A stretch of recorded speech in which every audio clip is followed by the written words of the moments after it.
मेलेल्या माणसाला जिवंत करून उठवलं आणि त्या माणसानं ज्ञानेश्वरी लिहिली. रेड्याला वेद बोलवायला लावले. मेलेला त्या मुलाला सर्पदंश झाला. त्या मुलाला क्षणात उठवलं. सीतामाईच्या मुलाला जिवंत केलं. चालविली जड भिंती, काय नाही केलं. हरली चांगयाची भ्रांती, काय नाही केलं माऊलीनं. माऊली त्या साधकाला सांगतात. त्या साधकाच्या ठिकाणी आपण समजायचं. मग माऊली त्याला अजून काय म्हणतात. पतित पावन साचे, श्री विठ्ठलाचे नाम वाचे. पती त्याला पावन करणार हे नाव आहे. पतित पाप, सामान्य पाप, मध्यम पाप आणि उच्च प्रतीचं पाप. तुका म्हणे महापातके पतित, होती जीवन मुक्त हेळा मात्रे. कितीही पाप जरी असलं तरी माझी कथा माझे नाम. नाथबाबा म्हणतात माझी कथा माझे नाम, सकळ दोषा करी भस्म. हे चित्त शुद्धीचे वर्म, सत्य जाण उद्धवा. ही कथा कशी आहे. भगवंताचं नाव कसं आहे. कथा त्रिवेणी संग, कथा त्रिवेणी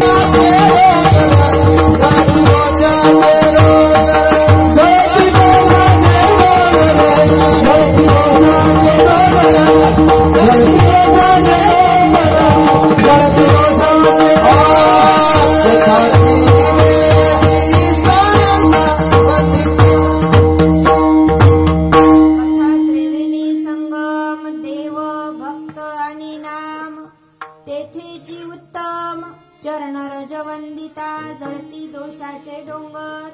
शुद्ध होती नारी नर. यानं नारी आणि नर शुद्ध होतात. स्त्रियो वैशास्तता शुद्रा. आहे की नाही. गीता सांगते कोण कोण पवित्र होते. सर्वे शुद्ध होतात. यारे यारे लहान थोर सर्वे शुद्ध होतात. तिथे खट नट यारे.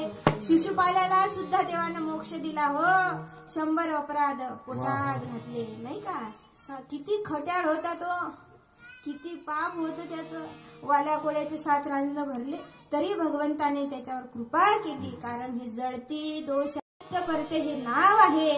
आणि माऊली त्या साधकाला सांगतात बाबा हे सुंदर नाव आहे.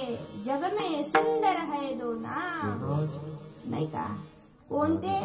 चाहे कृष्ण कहो या राम. आहे की नाही. बोलो राम राम राम.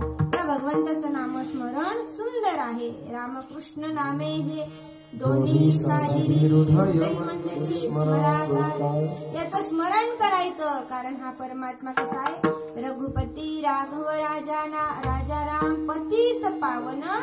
पतिताला पावन करणारा हा परमात्मा आहे. म्हणून तू याचं भजन कर बाबा. तुला सांगू त्या रुक्माईचा जो पती आहे त्याची शपथ सांगतो.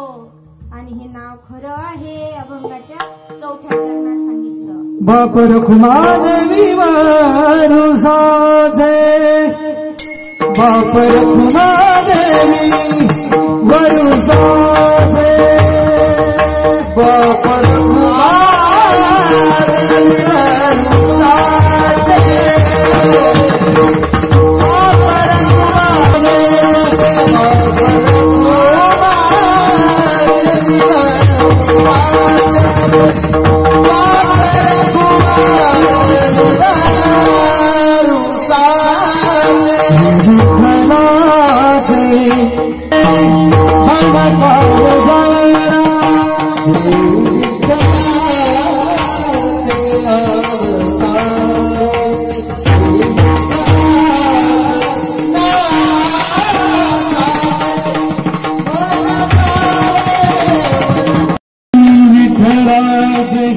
विठ्ठलाचे नाम